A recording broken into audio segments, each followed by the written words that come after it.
বিশ্ব রাজনীতিতে উত্তেজনার নতুন মোড়। ইরানের প্রেসিডেন্ট মাসুদ পেজেশকিয়ান ইসরায়েলি ক্ষেপণাস্ত্র হামলায় অল্পের জন্য বেঁচে গেছেন।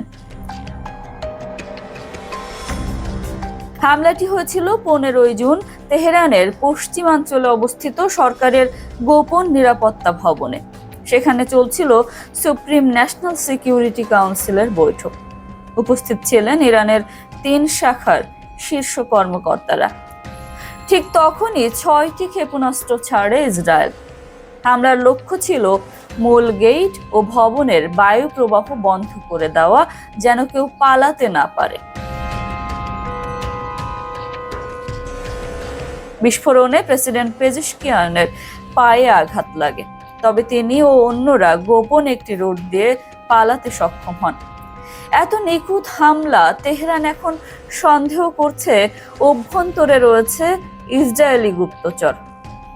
তদন্ত শুরু হয়েছে, কারণ শত্রুর কাছে কিভাবে এত সুনির্দিষ্ট তথ্য ছিল তা রহস্য। ইরানের একজন ঊর্ধ্বতন কর্মকর্তা বলেছেন, এই হামলার জবাব ইসরায়েলকে দিতেই হবে।